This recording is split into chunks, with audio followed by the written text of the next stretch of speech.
Beginning in 1972, m.a.s.h ran for 11 seasons before ending with a series finale that was one of the most watched television programs of all time. And while I did watch m.a.s.h when it was on CBS's primetime lineup, it was during its syndicated run here in Salt Lake City that I really grew to love the show, which would air 2 times a day on KSL television. Once in the evening and then, later on, at night. In fact, at 10 p.m. KSL would broadcast this very important message on the screen. "Parents," a voice would say, "it's 10 p.m. Do you know where your children are?" Of course, my folks always did. We weren't allowed to stay out late in our home. And then the KSL Eyewitness News would start.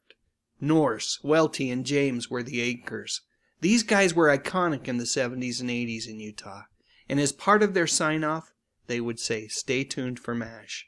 And then behind them, m.a.s.h would start and slowly transition to a full screen. At least that's how I remember it happening. Back then, CBS didn't have a viable late-night talk show to compete with Carson, so KSL, which was our local CBS affiliate, relied on m.a.s.h to compete with the then king of late-night comedy.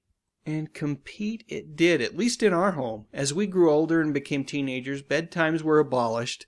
But unless it was a weekend, my folks had a fairly hard and fast rule that m.a.s.h was pretty much the last thing that any of us were allowed to watch on television before retiring to our bedrooms. And because of that rule, well, pretty much everyone in our home grew to love this show. Of course, m.a.s.h did not start on the small screen. It was a movie directed by Robert Altman, and it was one of the biggest films of the early 70s for 20th Century Fox. That said, even though the movie was a big hit, the success of the television show dwarfed that film. As I think back, that cast really was amazing. This show truly was Alan Alda's shining moment, but everyone, and I do mean everyone, who made up the show's central cast of characters had reason to be proud. During its primetime run in the 70s, m.a.s.h was one of the most popular shows on television. In fact, I'll go out on a limb and say it was beloved. There were so many things that this show had going for it. The creative team led by Larry Gelbart was top-notch, and the scripts that the actors were being given allowed them to shine, regardless of whether the role was a big one or a small one.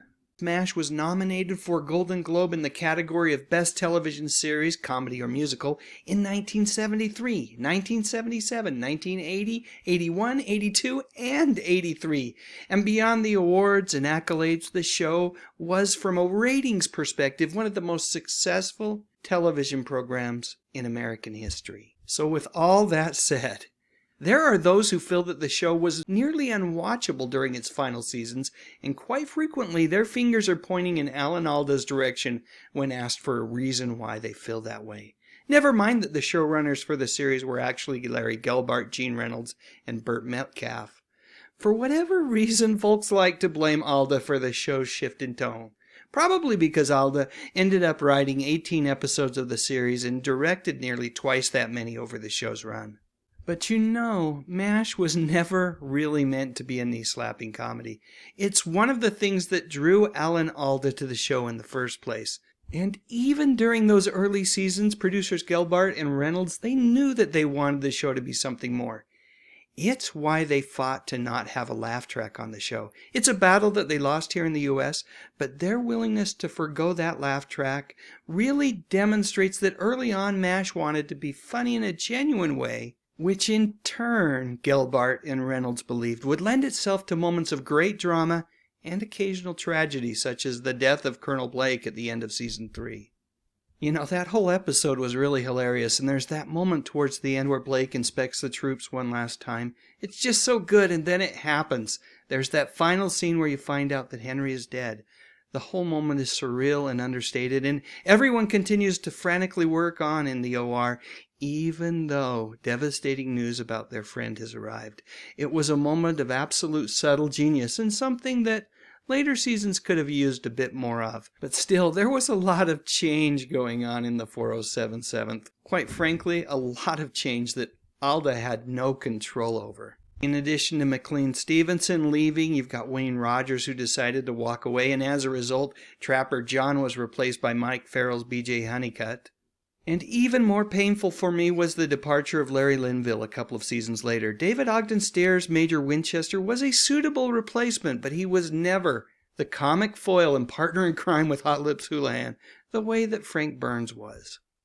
And then there was Gary Burghoff's departure around season 8. This was probably the toughest one for me personally, since I loved that character.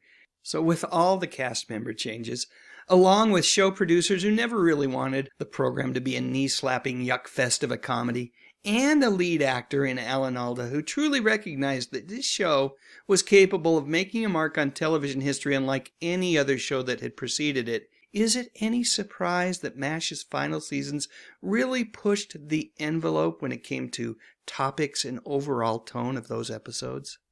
Alan has talked at length in a number of videos that you can find right here on YouTube about his aspirations for the show while they were making it. And you know what? Even though my favorite seasons of m.a.s.h are still the first 3, I agree with him that the show needed to progress and develop, and that the tone of the show's voice, needed to mature and become more serious during those final years. Alda is known for saying that one must be brave enough to live creatively.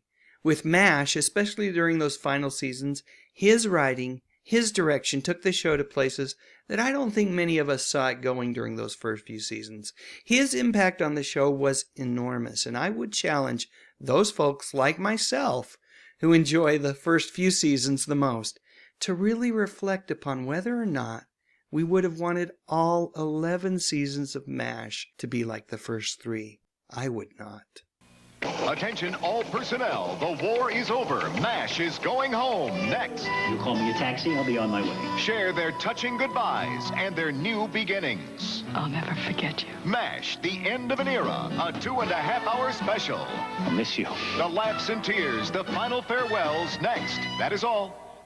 When m.a.s.h finally came to an end in 1983, more than 106 million people watched its finale, Goodbye, Farewell, and Amen. The episode was so highly anticipated that 30-second commercials sold for almost $500,000, more than some of the slots for the Super Bowl that year. And because CBS wasn't all that happy about losing a consistent year-after-year ratings winner like m.a.s.h, the suits at the Tiffany Network requested a new series after m.a.s.h that followed the post-war adventures of Potter, Klinger, and Father Mulcahy. And while the show started off with a bang and had fabulous ratings here in the United States, script problems and constant character changes led to a rather steep decline in viewership, and the show was canceled by the network after just a couple of seasons. Another attempt at recapturing the magic of m.a.s.h featured the return of beloved character Radar O'Reilly in a show called Walter. However, the pilot was not well received by the network. And while it did finally air in some parts of the United States, most folks don't even know that this show existed. One final thing. Shortly after m.a.s.h ended, the Smithsonian Institute opened up a wildly popular exhibit about the show, which ran on and off for a couple of years. Like I said, this thing was so popular that lines to see it, well, they felt more like an attraction at Disneyland. Sometimes folks would wait for as long as a couple of hours.